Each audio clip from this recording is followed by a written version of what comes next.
Hello வலிக்கணம்மா, good morning. வணக்கம் வணக்கம். Good morning good morning. Hello friends, எல்லோரும் நல்லா இருக்கீங்களா? நேற்று ஒரு நாள் வீடியோ போடலை, எனக்கு உடம்பு சரியில்லை ஃப்ரெண்ட்ஸ். ரொம்ப ஃபீவர் இருக்குது, இதுவாக இருந்தது, அதனால போடலை. சளி ஃபீவர். வாங்க பார்க்கலாம். இன்னைக்கு இப்போ உடம்பு பரவாயில்ல, எடுத்தாங்க மோசமாக இருக்குது, அதனால ரொம்ப கேர்ஃபுல்லாக இருக்கணும் ஃப்ரெண்ட்ஸ். பனி ஊற்றுது அவ்வளோ. பனி? ஆமாம், கார்லலாம் அவ்வளோ ஊற்றிருக்கு பனி. அப்படியா?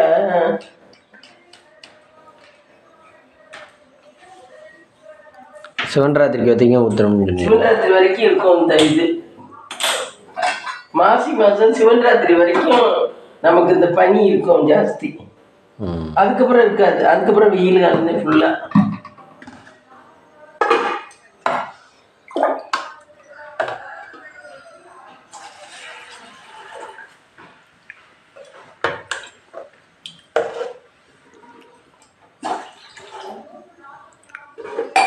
ஒன்று மூணு மாதம் என் மம்மி. ஆமாம், பனி 3 மாதம், வின்டர் இல்லை 3 மாதம் இல்லை, 4 மாதம், 12 மாதம். மழைக்காலம், பனிக்காலம், வெயில் காலம், அப்புறம் என்ன? அவ்வளோதான். அவ்வளோதான், 4 மாதம். வெயில் காலம் தான் கூட. வெயில் காலம் தான் கூட. ஆமாம். மழை காலம் எப்போன்னா அக்டோபர் நவம்பர்லேருந்து ஆரம்பிக்கும், டிசம்பர் வரைக்கும். டிசம்பர்லேருந்து பனி, பிப்ரவரி மார்ச் வரைக்கும். அப்புறம் மார்ச்லேருந்து மறுபடியும் வெயில் ஆரம்பிக்கும். April May June July August September. 4 மாதம். பனிக்காலமும் 2 மாதம் தான் இருக்கும், 2-3 மாதம்.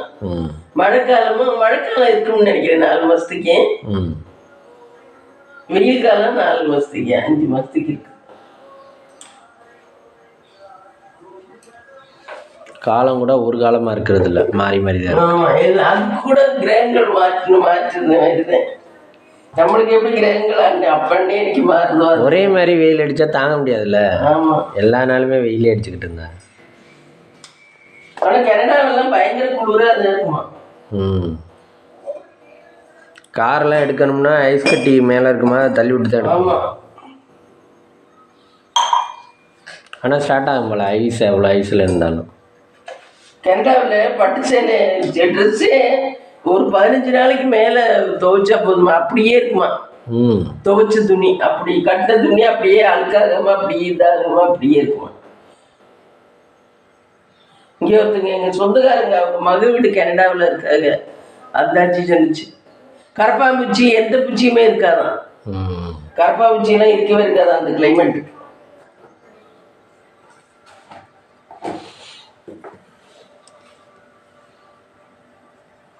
சேலையெல்லாம் ஒரு 15 நாளைக்கு ஒரு வாட்டி துவைச்சா போதும் வலிக்கணும் அப்படின்ச்சு. எதா இருந்தாலும்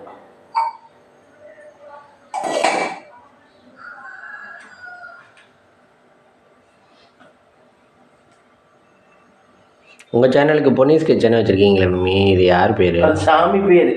சாமி பேர் எங்கள் குலதெய்வம் பேர். எங்கள் குலதெய்வத்து தான் எல்லாமே எங்களுக்கு ஃபஸ்ட்டு.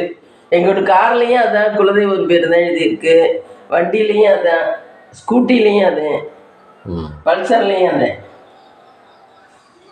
எல்லா வண்டியிலையும். ஆமாம், வண்டிகள்லாம் வெளியே ஓடுறதுனால நல்லா இருக்கணும்னு எழுதுகிறோமா? ஆமாம், குலதெய்வம் தான் நமக்கு எல்லாத்துக்கும். வேறு வீட்டுக்குள்ளே யூஸ் பண்ணுற பொருள்களுக்கெல்லாம் பேர் எழுதுறது இல்லையே? வீட்டுக்குள்ளே யூஸ் பண்ணுற பொருளுக்கெல்லாம் எழுதுறது இல்லை, அது வெளியே ஓடுறதுனால சேஃப்டியாக ஓடணும்ல, அதுக்காக. நிறைய பேர் அவங்க விலாசத்தை போட்டு வச்சிருக்காங்க, SMM RMM அப்படின்னு போட்டு வச்சிருக்காங்க. அவங்க பட்ட பேரை போட்டு வச்சிருக்காங்க நிறைய பேர்.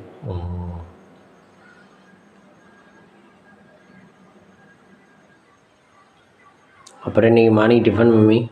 மார்னிங் டிஃபன் தான், என்ன மாவு கொஞ்சம் கிடக்கு பார்ப்போம். எனக்கு உடம்பு சரியில்லைங்கிறதுனால மாவே ஆட்டல ஃப்ரெண்ட்ஸ். வீடெல்லாம் பாருங்க ரொம்ப ஆக்கினையாக இருக்கு.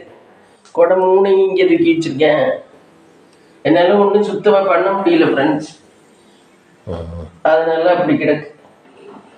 பால் பொங்கிச்சு. பால் பொங்கிடுச்சு.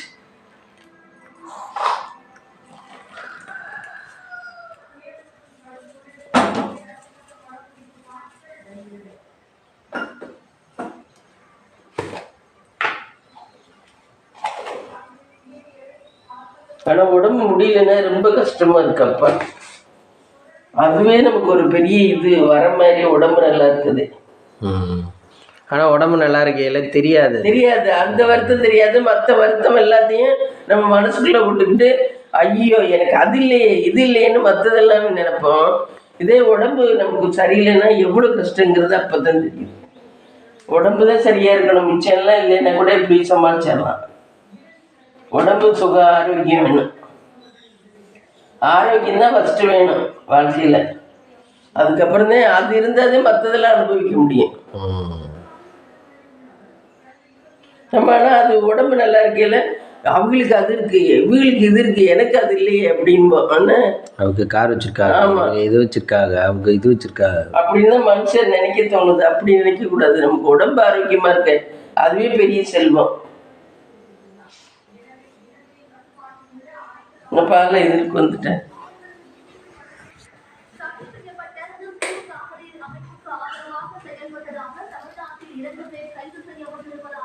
இந்த கோயில் வீடு மாதிரியே வாசம் அடிக்கிறது. உங்களுக்கு வாசம் சாமியோடது. கோயில் வீடுகள் எல்லாம் சாமி அறையெல்லாம் வாசம் அடிக்கிற மாதிரி அந்த ஒரு வாசம் இருந்ததே சாமி இருக்குன்னு அர்த்தம். நம்ம வீட்டுக்கு வருதுன்னு எப்பவுமே டெய்லி காலையிலையும் சாயந்தரமே விளக்கேற்றிட்டீங்கல்ல. ஆமாம், அது அப்போ தான் ஒரு இதுவாக இருக்கும். ஒரு சாம்பிராணி வாசம் நான் ஏத்தாட்டி கூட இருக்குது. நான் இத்தனை வெள்ளி செவ்வாயெல்லாம் ஏற்றவே இல்லை.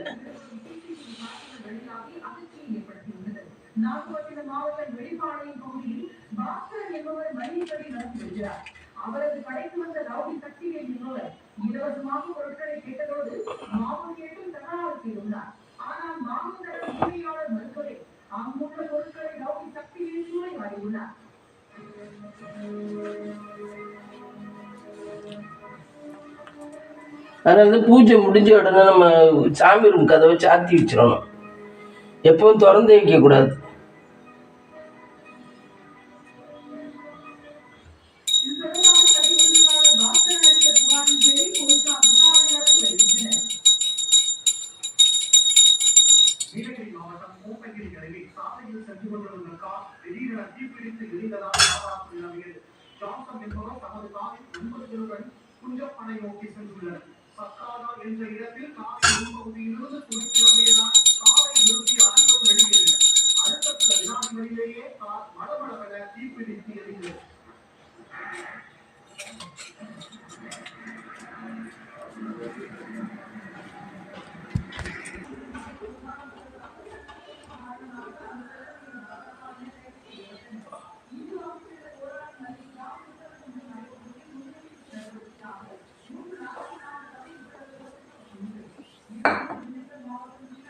மகாலட்சுமி தாயே ஈஸ்வரி.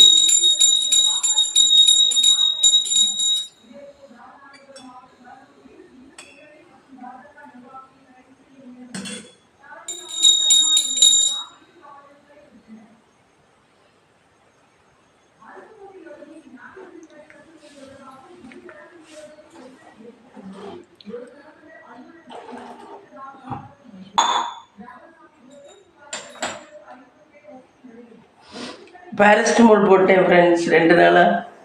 காலையில் ஒன்று பேரஸ்டமால் போடக்கூடாதும்பாங்க. அப்புறம் டாக்டர் அதான் எழுதி கொடுத்தாரு, அந்த மாத்திரை தான் போட்டிருக்கேன். அது போடுறது கொஞ்சம் ஃபீவர் பரவாயில்ல. காலையில் ஒன்று நைட்டில் ஒன்று போடுற மாதிரி தான் இருக்கு மாத்திரை. நாட்டு மருந்து என்னதான் பண்ணி குடிச்சாலும் கேட்க மாட்டேங்குது ஃப்ரெண்ட்ஸ். நாட்டு மருந்து தான் குடித்தேன். நாட்டு மருந்து குடிச்சு இந்த வெத்திலை என்னென்ன நாட்டு மருந்து தெரியுமா? வெத்திலையை ஒரு 5 வெத்திலை எடுத்துக்கணும். தண்ணி கீழே வச்சுக்கணும். கீழே வச்சுட்டு வெத்திலை ஒரு 5 வெத்திலை எடுத்துக்கிட்டு மிளகு, ஜீரகம், பூண்டு, இஞ்சி இதெல்லாம் நல்லா தட்டி போடணும். இஞ்சியை தோல் உரிச்சிட்டு நல்லா தட்டி போட்டு அந்த வெத்திலையும் போட்டு நல்லா கொதிக்க வச்சுட்டு கொஞ்சம் மஞ்சத்தூள் போட்டு இறக்கிட்டு நம்ம அதை வடிகட்டி நல்லா வற்ற வச்சுட்டு 1 டம்ளர் அரை டம்ளர் ஆகணும். அதை வற்ற வச்சுட்டு குடித்தோம்னா கேக்குனாக்கா. ஆனால் சளியை கிளப்பி விட்டுருச்சு மேற்கொண்டு வெளியே வந்தது. அதுக்கப்புறம் இப்போ திருப்பி நான் இங்கிலீஷ் மருந்தே சாப்பிட்றேன். நாட்டு மருந்து குடிச்சு கேட்கல. 2 நேரம் வச்சு குடிச்சேன் நாட்டு மருந்து, அதுவும் கேட்கல. அப்புறம் இங்கிலீஷ் மருந்து காய்ச்சல் மருந்து போட்டுதான் தலைவலி காய்ச்சல்லாம் தேவையில்லை. இங்கிலீஷ் மருந்துனா உடனே கேட்டுரும். அதனால கெடுதிங்கிறத நம்ம நாட்டு மருந்து யூஸ் பண்றோம். நாட்டு மருந்து மேற்கொண்டு உள்ளே இருக்க சளியை பூரா வெளியே கொண்டாந்துருச்சு. நுரையீரல இருக்க சளியை பூரா வெளியே கொண்டாந்து பரவி விட்டு அது பாட்டுக்கு இருக்கு. அது பாட்டுக்கு கிளப்பி விட்டு நமக்கு என்ன அப்படின்னு அது மனுஷனை ஒரு நிம்மதியா இருக்க விடலை. இதுதான் கொஞ்சம் இங்கிலீஷ் மருந்து தான் கொஞ்சம் அடக்கிடுது. டீ போட்டாச்சு ஃப்ரெண்ட்ஸ். அங்கே வடிகட்டிங்க. வீட்டில் பொம்பளைகளுக்கு உடம்பு சரியில்லைன்னா ரொம்ப கஷ்டம் ஃப்ரெண்ட்ஸ். வீடு பராமரிப்பு ரொம்ப கஷ்டம். லேடிஸ்க்கு உடம்பு சரியில்லைன்னா சாப்பாடு செய்ய முடியாது. வீடு வாசலை சுத்தமாக வச்சுக்க முடியாது. அங்கே வர இந்த ஜாமான்லாம் எப்படி இருக்கு.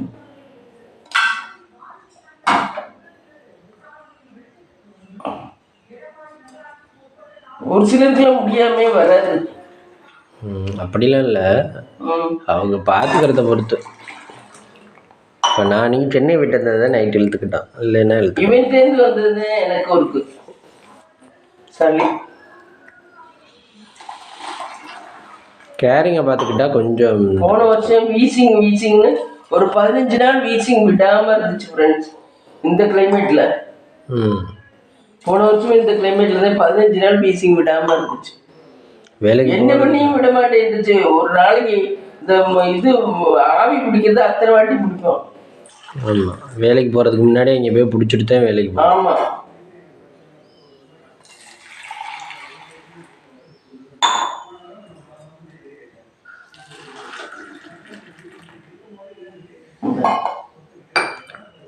டீ ரெடி ஆயிடுச்சு ஃப்ரெண்ட். டீ ரெடி ஆயிடுச்சு.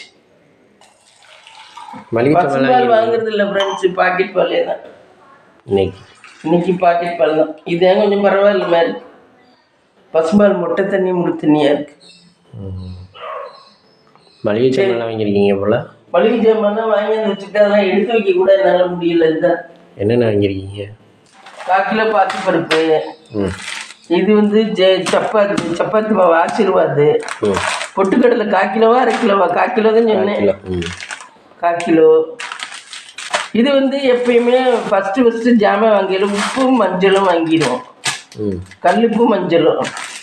இது வந்து சன்ரைஸ் 10 ரூபா பேக்கெட்டு காப்பி போட. இது வந்து ரவா. இது வந்து துவரம்பருப்பு ஃபுல்லாக தீந்து போச்சு ஃப்ரெண்ட்ஸ், அதனால 1/2 கிலோ துவரம்பருப்பு.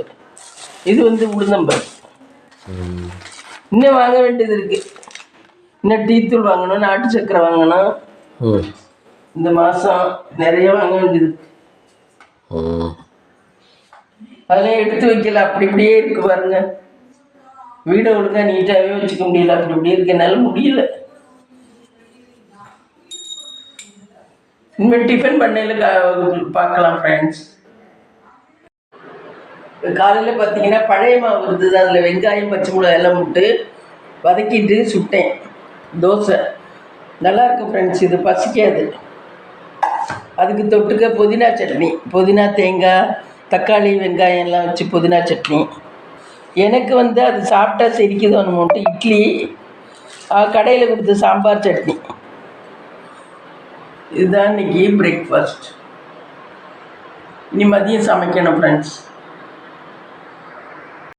லஞ்சு பாருங்கள் என்னென்ன. இன்றைக்கி லஞ்சு சுட சுட சாதம். இன்றைக்கி சமைச்சிட்டேன் சுட சுட சாதம். புதினா சட்னி சூப்பராக இருக்கும், சாதத்தில் போட்டு சாப்பிட. நெய்யும் புதினா சட்னியும். இது வந்து கேரட்டு உருளைக்கிழங்கு மசாலா, கத்திரிக்காய் புளிக்குழம்பு. இதுவும் டேஸ்ட்டாக இருக்கும் ஃப்ரெண்ட்ஸ். இது அதுக்கப்புறம் இது தயிர். இதுதான் இன்றைக்கி நம்ம வீட்டில் லஞ்ச். வாங்க சாப்பிடலாம்.